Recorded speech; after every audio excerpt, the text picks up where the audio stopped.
우리에게 주신 이 말씀 4장 4절 말씀 4장 4절 말씀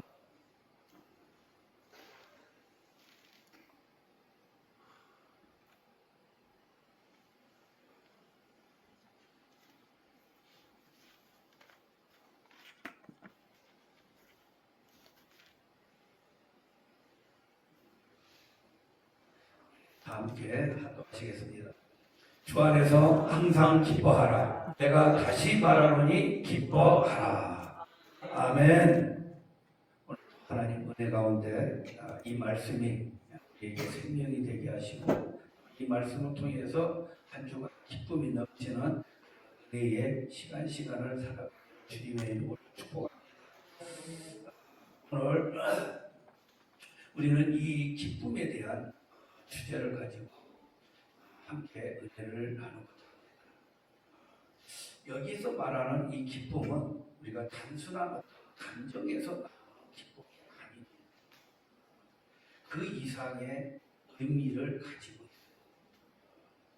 성경은 우리에게 항상 기뻐하라고 말씀하고 있습니다. 아니 어떻게 보면 그 이상 부탁이 아닌 권면이 아닌 명령으로 말씀하고 있다는 거예요.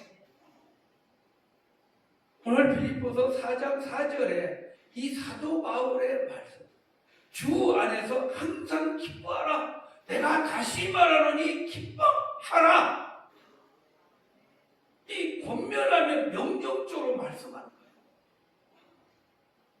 거예요. 여기서 우리가 주목할 것은 바울이 항상이라는 말을 썼어요. 항상 기뻐하라. 이렇게 강조를 했어요. 근데 여러분, 우리가 이 세상에 살아가는데 매 순간마다 어떻게 기뻐하며 살아갈 수가 있겠습니까? 때로는 기뻐할 수도 있어요. 근데 또 슬퍼할 수도 있습니다. 어떤 상황에 의해서 우리가 고난을 받고 또 좌절할 수도 있고 또 어떤 상황에서 나와는 전혀 무관한 삶을 살아갈 때도 있습니다. 그러나 우리는 예수 그리스도가 나의 구주이심을 믿는 믿음의 사람들만이 알 수 있는 바로 이 기쁨, 이 구원의 기쁨, 이 기쁨 안에서 우리는 살아가야 됩니다. 근데 이 기쁨에 과연 이 근원이 어디가 있느냐? 이 기쁨이 도대체 어디에 있느냐? 어디에서 찾아가 볼 수가 있느냐? 그것을 오늘 한번 찾아보자는 거예요. 먼저 보니까 우리는 예수 그리스도 안에서 기쁨을 찾을 수가 있다는 거예요.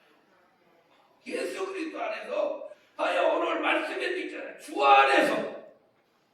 안에서 항상 기뻐하라 그럽니다. 예수님은 우리의 구원자이십니다.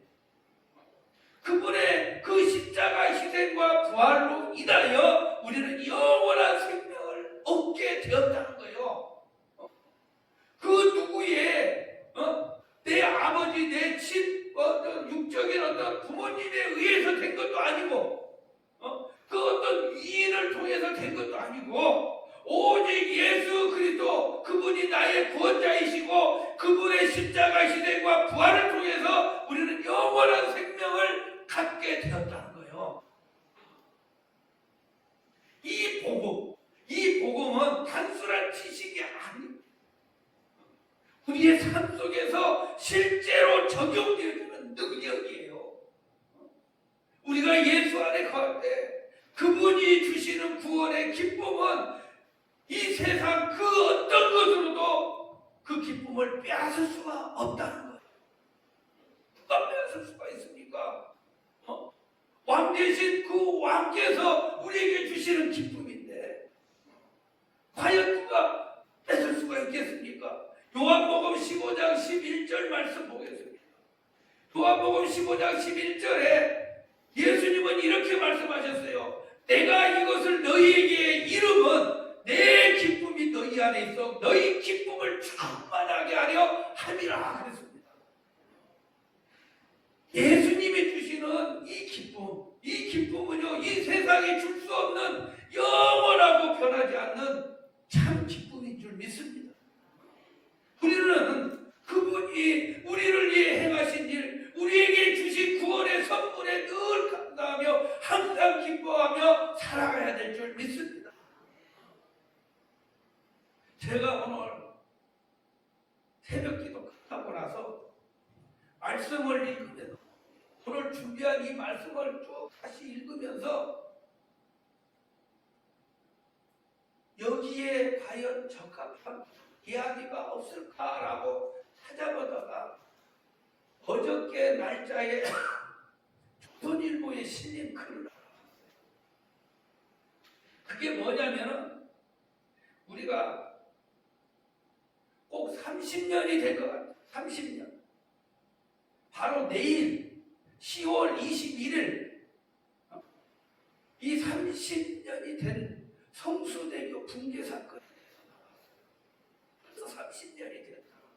24년 10월 21일 날 아침 7시 몇 분에 일어난 사건이었어요. 성수대교가 붕괴돼서 50m 밑으로 그냥 떨어져 버렸어요.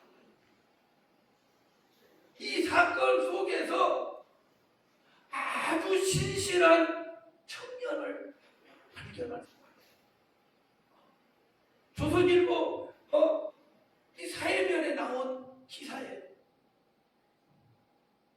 말 그대로 진짜 어이없이 무너진 이 사건 속에서 그 당시에 20살이었던 이승영 씨라는 분이 있어요. 그가 16번 버스를 타고 당시에 서울 교대 국어교육과 3학년으로 재학 중이었고 그분이 강북의 초등학교 그 고생 실습차 그 버스 안에 타고 있었다. 그때 실습을 나간 지 닷새 만에 죽음으로 돌아왔다. 근데 이 승영 씨가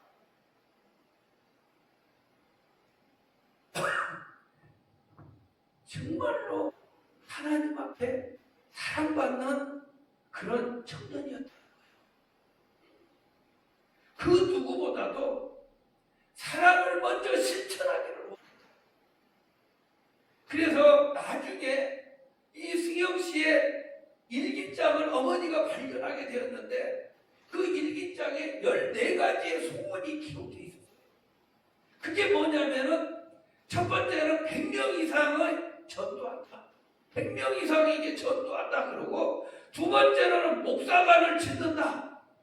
세 번째는 교회를 짓는다. 네 번째는 장학금 제도를 만든다. 다섯 번째로는 신앙소설을 쓴다. 여섯 번째 기독교 방송을 만든다. 일곱 번째는 이동 도서관을 만든다. 여덟 번째는 간사님들 재정 지원을 한다. 아홉 번째는 선교사님들 재정 지원을 한다. 열 번째는 목사, 간사, 전도사님 전용 휴학지를 만든다. 11번째는 1명 이상 입양한다. 12번째는 단기 선교사로 떠난다. 13번째는 시각장애인을 위한 뭔가를 한다. 14번째는 재활시설을 포함한 복지마을을 만든다.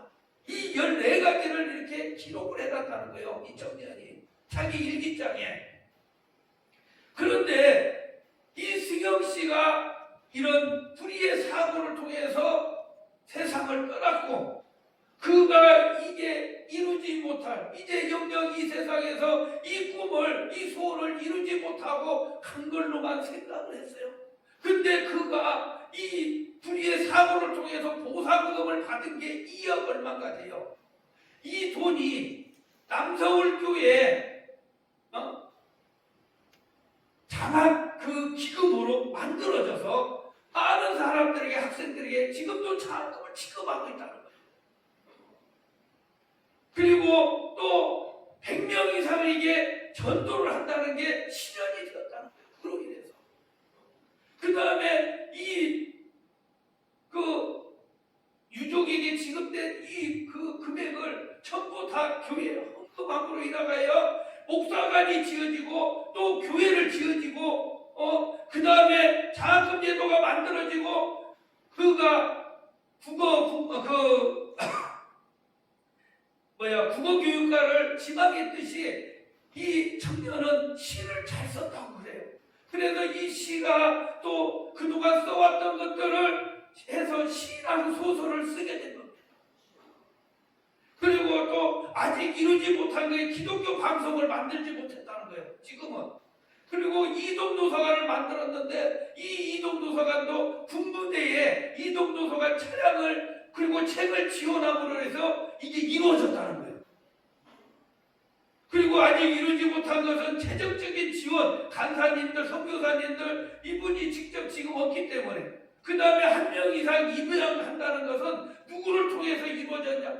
남동생을 통해서 이루어졌다는 거예요. 남동생이 지금 결혼해가지고 입양을 자기 누나의 그 뜻을 통해서 자기 애들이 2명이 있는데 아들 하나, 딸 하나를 자기 부인과 부부의 사이에서 태어났는데 또 2명을 딸 하나, 아들 하나를 입양했다는 거예요. 그리고 어머니를 통해서 단기 선교사로 떠났습니다. 그래도 어머니가 이 딸의 소원을 이루기 위해서 단기 선교사를 자원해서 갔다 왔다는 거예요. 그 다음에 지금 시각장애를 위한 뭔가를 한다는 것은 이것은 이루지를 못했대요. 아직. 그리고 재활시설을 포함한 복지마를 이룬다는 것은 이 교회를 통해서 이루었다는 거예요. 이렇게 이분은 아까운 그 청춘의 나이에 세상을 하나님 곁으로 먼저 갔지만은 이 모든 그의 소원을 가지고 그가 이 세상에 있을 때 기도하며 하나하나 이 14가지의 소원을 이루어가기를 원했다는 거예요. 여러분, 이 세상을 떠났지만은 그의 기도가 끊이지 않고 지금도 이루어지고 있다는 이 사실을 우리 기독신문도 아닌 조선일보의 이 길이 게재가 됐다는 거예요. 이게 놀라운 일입니다. 여러분, 여기에서 이야기하는 것 중에 이 내용 중에 무슨 내용이 하나 있냐? 비는 분명히 내립니다. 비는 누구에게나 다 내려요. 그러나 우리가 그 비를 다 맞으면서도 그 비를 맞는 그 누군가에게는 각각 다 다르다는 겁니다. 나에게는 그 비가 생명이 될 수도 있어요. 그렇지만은 나에게는 그 어떤 누구에게는 그 비가 독이 될 수가 있습니다. 우리에게는 이 세상을 살아갈 때 그 누구에게나 다 고난이 닥쳐오게 되어 있습니다. 그러나 그것을 우리가 어떻게 이기냐에 따라서 그 힘든 상황들을 이겨낼 수 있느냐? 그것은 바로 예수 그리스도 안에서 이루어진다는 겁니다. 때로는 우리는 어떤 질병이나 그리고 재정적인 어려움 그리고 이 세상 속에서 살아가면서 사람들과의 그 인간관계 속에서 갈등을 겪으며 살아갑니다. 한마디로 말해서 부대끼면서 살아가는 거예요. 때로는 꼴보기 싫은 사람과도 부딪힙니다. 그러나 이러한 상황에서 우리는 예수님이 우리와 함께 하신다는 그 사실만으로도 기뻐할 수 있어야 된다는 거예요. 소망을 가져야 된다는 겁니다. 우리 엘림의 모든 성도들은 주님께서 우리를 결코 버리지 않으시고 그분의 손에서 우리를 놓지 않으신다는 이 확실한 믿음만 가지고 계신다면 우리는 반드시 승리할 줄 믿습니다. 그리고 늘 우리 안에서 이 주님이 주시는 기쁨 속에서 항상 기뻐하는 삶을 살아갈 줄 믿습니다. 여러분, 그렇기 때문에 여러분을 이 시간 축복합니다. 왜? 예수 그리스도 안에서 주신 기쁨을 누리는 삶을 살아가시기 때문에 여러분들이 축복받은 자들이라는 거예요. 그래서 축복을 하는 거예요. 우리는 늘 이 주님이 주신 이 기쁨을 누리며 살아가야 될 줄 믿습니다. 그 다음에 두 번째로는 성경은 우리에게 어려움 속에서도 기뻐하라고 가르치고 있어요. 야고보서 1장 2절 3절 말씀에 보니까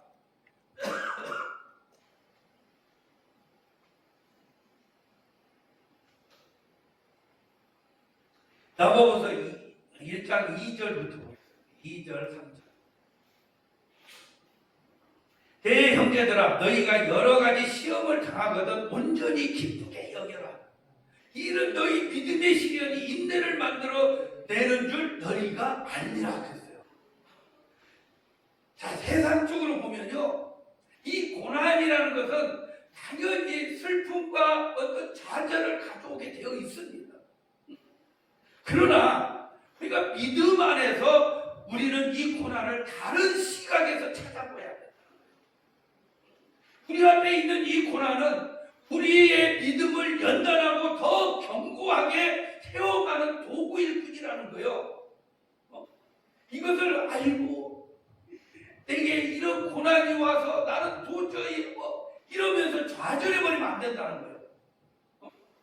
우리 앞에 있는 이 고난은 나를 더욱더 믿음 안에 서게 하여 주고 또 더 견고하게 반석이 세워가는 그런 믿음이 된다는 사실을 우리가 생각해야 돼요. 그러면은 이 고난 속에서 우리는 기쁨을 찾을 수 있는 여유가 생기는 것입니다.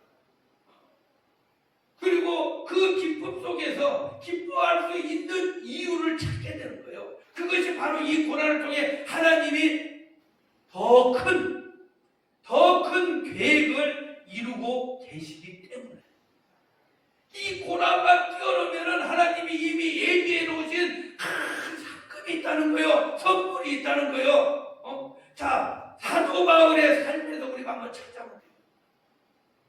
사도 바울은 어땠습니까? 수많은 고난을 겪었어요. 그렇지만은 그 고난 가운데도 그는 기뻐했습니다. 오늘 말씀과 같이 기뻐했다는 거예요. 항상 기뻐했다는 거예요. 바울이 감옥에 갇혀 있을 때도 빌립보 성도들에게 기뻐하라고 이야기할 수 있는 이 편지를 쓸 수 있는 것은 바로 그가 그 고난 속에서도 이 기쁨을 잃지 않았다. 누구 때문에? 예수 그리스도. 그는 예수 그리스도를 위해서 받은 고난을 영광으로 여겼기 때문에 그 고난을 통해서 하나님의 뜻이 이루어지고 있음을 깨달았기 때문에 그는 기뻐했다는 거예요. 그래서 빌립보 성도들에게 기뻐하라고 자신 있게 얘기할 수 있는 것입니다. 우리의 삶에서도 어려운 순간들은 분명히 찾아오고 있습니다. 가족의 문제, 어떤 경제적인 문제, 신체적인 어떤 질병의 고통에 그런 수없이 많은 일들이 우리에게 찾아옵니다. 근데 여러분 낙심만 하고 있을 것입니까? 이러한 상황 속에서도 우리는 예수님만 바라봐야 돼요. 오직 예수 그리스도만을 바라보는 눈이 떠져야 된다는 거예요. 왜냐? 하나님은 이 고난을 통해서 우리의 성품을 다듬어 가십니다. 그리고 그 성품을 다듬으기에는 더 큰 축복을 준비하고 계십니다. 여러분, 이 축복의 주인공들이 오늘 다 되시기를 주님의 이름으로 축복합니다.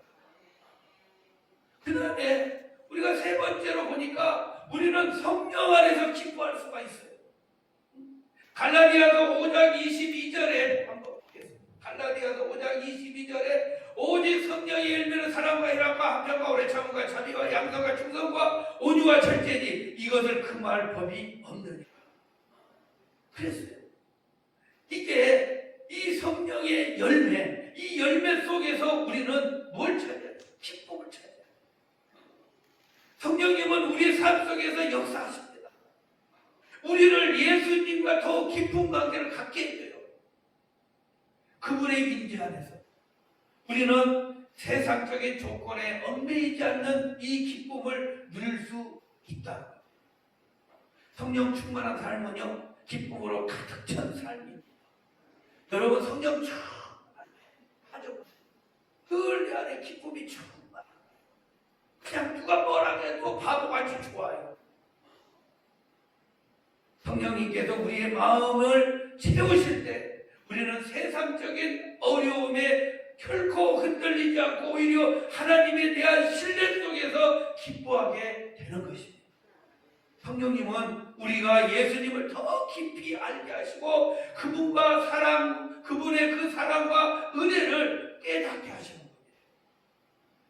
그래서 사도행전 16장에서는 바울과 실라가 감옥에 갇혔을 때 그들은 그 환경 속에서도 기도하고 찬송을 했다는 거예요. 원망하지 않았다는 거예요. 감옥에 예수 전하다가 예수 복음 전하다가 감옥에 갇혔을 때 자기네들 실제 타령하지 않고 하나님을 원망하지 않았어요. 내가 하나님 일을 하는데 나를 왜 감옥에 보냅니까? 라고 항의하지도 않았어요. 오히려 그들은 감사함으로 기도하고 찬송했습니다. 비록 육체로는 감옥에 갇혀 있었지만은 그들의 영혼은 성령으로부터 자유로워졌다는 거예요. 그리고 또 기쁨으로 충만했다. 그 결과 어떻게 됐습니까? 하나님은 그들의 찬송을 통해 기적을 일으키셨어요.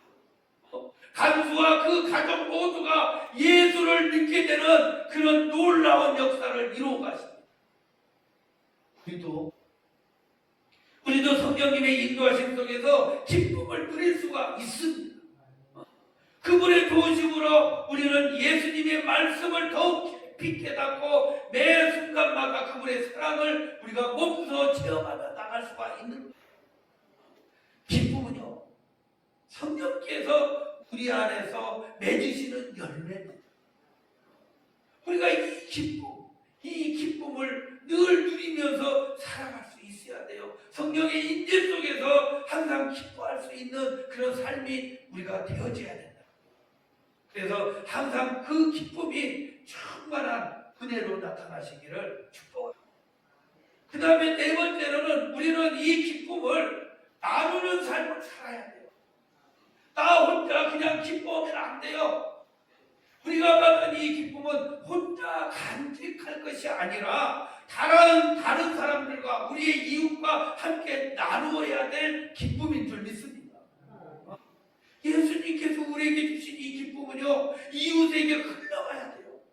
전가돼야 돼요. 우리의 기쁨이 내 이웃에게, 내 형제들에게, 내 가족들에게 그대로 전가돼야 돼요.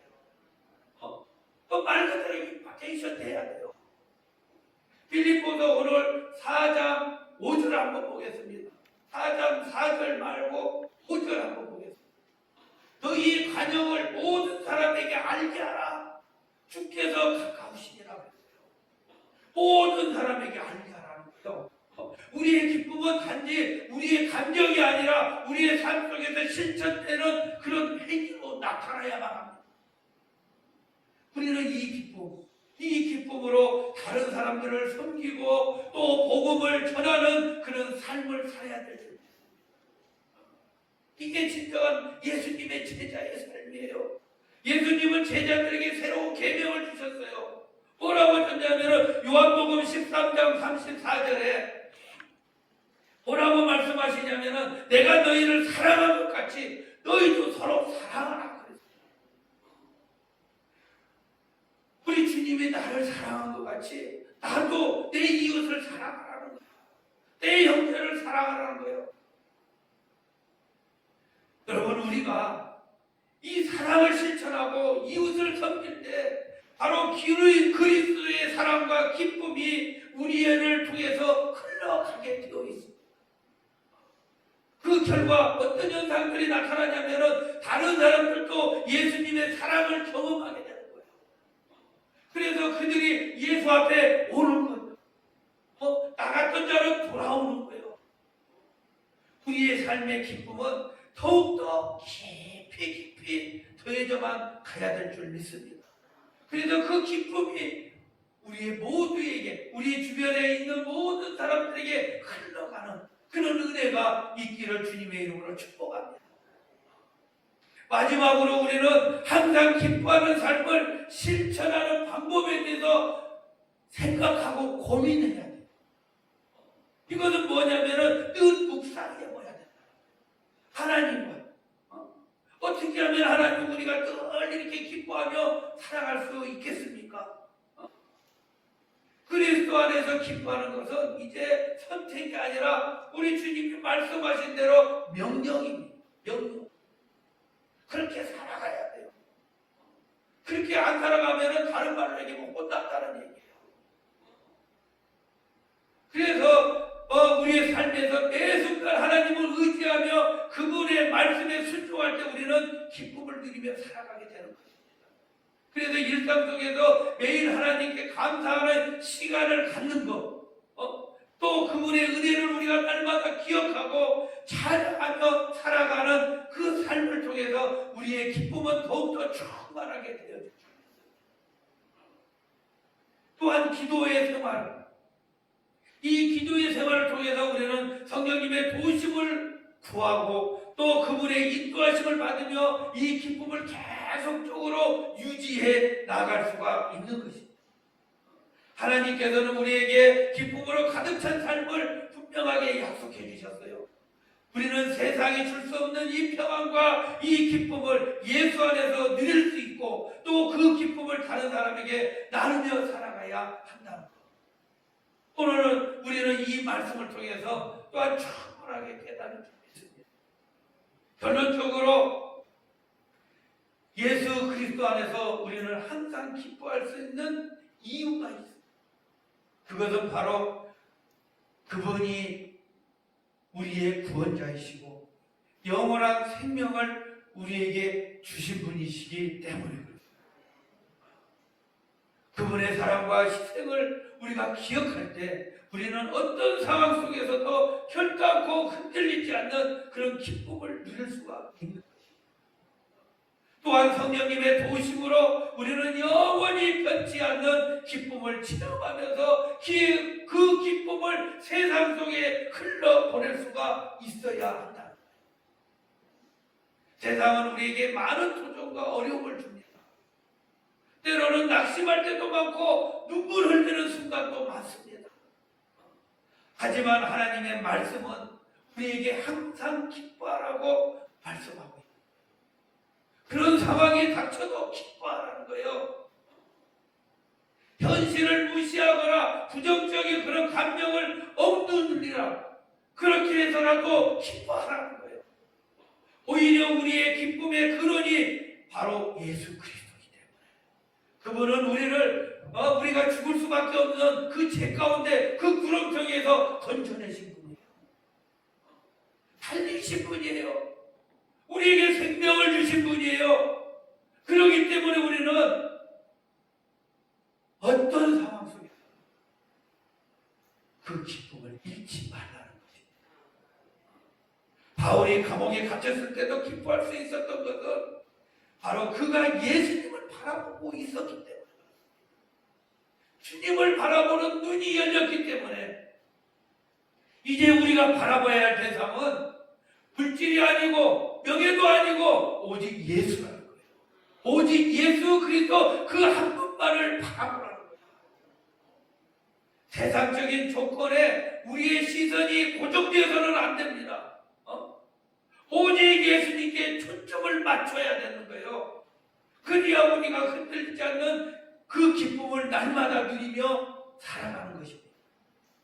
그 기쁨이 늘 우리 안에 충만하게 임하시기를 주님의 이름으로 축복합니다. 이제 오늘 말씀을 정리합니다. 여러분 각자의 삶 속에서 어떻게 항상 기뻐하는 삶을 살아갈 것인가, 이거에 대해서 우리는 늘 묵상해 보아야 될 필요가 있습니다. 매일의 삶 속에서 우리는 늘 예수님을 기억하고 그분의 구원에 감사하면서 성령님의 인도하심을 따라 사는 삶, 바로 그 삶은 우리에게 참된 기쁨을 가져다 줄 것입니다.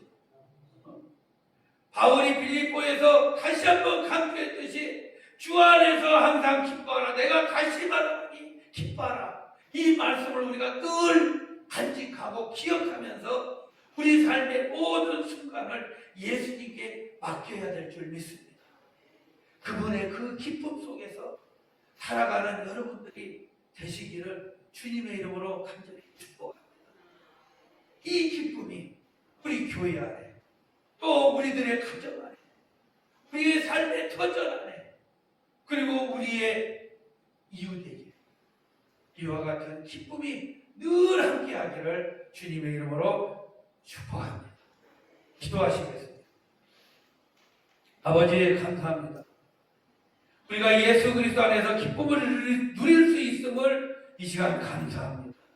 주님, 우리의 삶 속에서 어떤 어려움이 있을지라도 항상 주님을 바라보게 하여 주시고 그 기쁨을 잃지 않게 하여 주시옵소서. 성령님, 우리 마음 가운데 충만히 임재하여 주셔서 우리가 날마다 기쁨으로 살아갈 수 있도록 인도하시고 도와주시옵소서.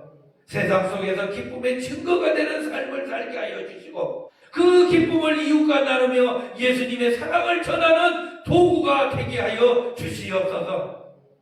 우리를 구원하신 우리 구주 예수 그리스도의 이름으로 기도하옵나이다. 아멘.